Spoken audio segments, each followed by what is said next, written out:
عطروا أفواهكم بذكر الصلاة على محمد وآل بيت محمد. اللهم صل على محمد وآل محمد. شلونكم يا طيبين؟ إن شاء الله الكل بألف صحة وعافية. اليوم حبيت أشارككم روتين الفطور والأكل، وأول يوم من رمضان المبارك. أول شي بلشت بيه هو الشوربة البيضة، شوربة المطاعم المتعارف عليها، كلش طيبة وكلش بسيطة وسهلة وما تاخذ وقت وجهد. هنا حبايبي راح أشرح لكم شلون سويتها بالتفصيل، وإن شاء الله تجربوها وتدمنون عليها. بصراحة كلش طيبة يعني، وكلش عجبتهم بالبيت، فقلت أشاركها وياكم حتى أنتم تستفادون. طبعا أي وصلة صدر دجاج عندكم صغيرة تسلقوها ويا شوية بصل وورق غار وشوية كاري وشوية ماجي، فخليته لحد ما استوى تماما. وطبعا بين ما هو يستوي أنا سويت، رحت حضرت حلويات. طبق الحلويات كان عندي تراب الملك أو تراب الملوك، فخليت القشطة والحليب والشكر والنسكافة وظليت أخلط بيهم، وسويت البسكت وسقيته بالنسكافة وضفت عليه هاي الخلطة كليتها، وخليته بالثلاجة لحد ما يتماسك ويعني الطعم يتداخل شي ويا شي. فخلصت أول شي الحلويات وخليت مثل ما شفتوا الدجاج على النار حتى أكمل الشوربة.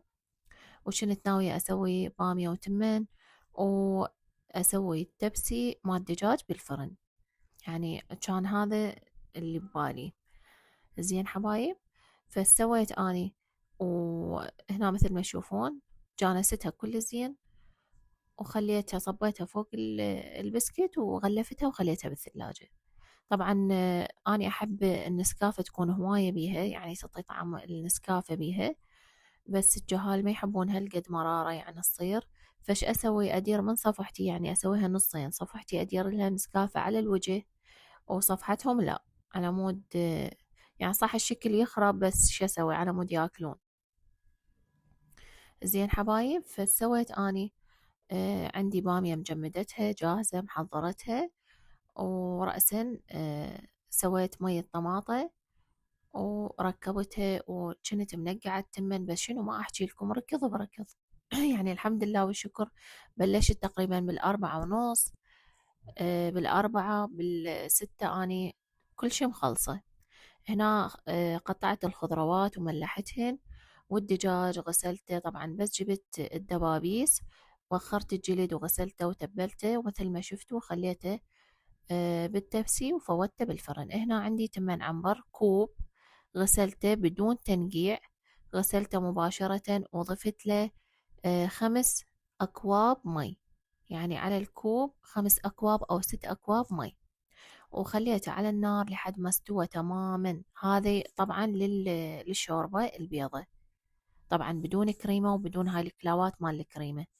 أغلبية المطاعم ترى هاي طريقتهم تكون، لأنه الكريمة غالية، وهاي الطريقة كلش طيبة وناجحة. فتعوفوا لحد ما يستوي تماما وتخلوه بالخلاط، تضربوه بالخلاط لحد ما يصير مثل الحليب. هنا ثرمت بصل وبرشة جزر. زين حبايب، والدجاج استوى عندي، حمستهن ذني اثنيناتهن حمسة بسيطة. والدجاج من استوى فلسته، وكل ما تفلسوه أرفع، يعني تسووه هيجي شلون المفتت، كل ما أفضل يكون بداخل الشوربة.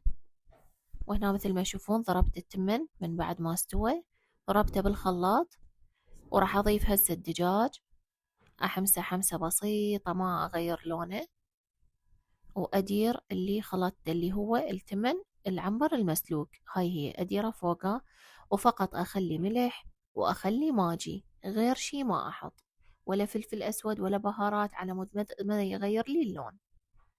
زين حبايب، طبعا شوية ضفت لها زيت وحمست هاي المكونات وهاي هي تعوفوها فورة فورتين ثلاثة، اكرفس شويونة على مود يطي لون حلو شكل حلو ونكهة.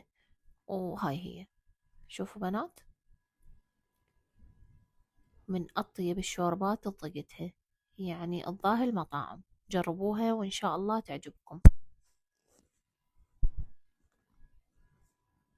صلوا على النبي يا جماعة، اللهم صل على محمد وآل محمد. هنا أنا عندي شوربة بعد خلصت، بس كان فورة وخلاص. بعد محضرة عصير النومي باسرة أني فورت. جبت النومي اللي يكون مال عصير، يصيروا كبار مو صغار.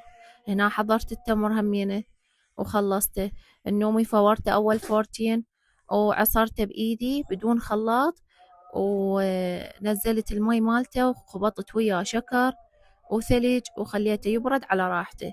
وهذا هيجي كان فطورنا، وفطوركم ألف عافية يا ربي.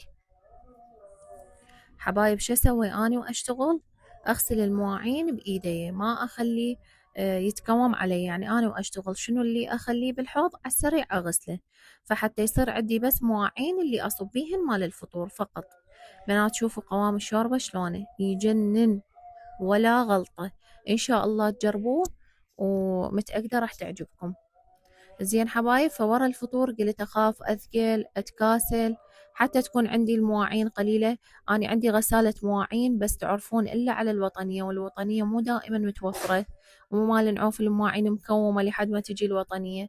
فأني غاسلة بقت هذني اللي صبيت بيهن رأسا خليتهن. شفت الوطنية موجودة، قلت على السريع أختصر وقت على نفسي. وهنا غسلتهن وما شاء الله شوفوا البخار. هذا البخار مال المي الحار مالتها، تطلع المواعين تلمع لمع ما شاء الله. أهم فقرة بشهر رمضان هي المواعين، أهم شي من تتكوم تصير هوسة والأم تتعب بلا شي بالطبخ، النوبة مواعين فوياها حتى شنو واحد بسرعة يخلص. والهنا حبايب شوفوا المواعين شلون تلمع تخبل صارن. وراها خلصت شغلي، لملمت البيت، نظفت، كملنا شغل البيت وقعدنا طلعنا التحلاية مالتنا والحمد لله والشكر. واللي هنا حبايب أكون وصلت لنهاية الفيديو. لا تنسوني باللايك والاشتراك وتفعيل جرس الإشعارات حتى يوصلكم كل شي جديد، وأحبكم ومع ألف سلامة.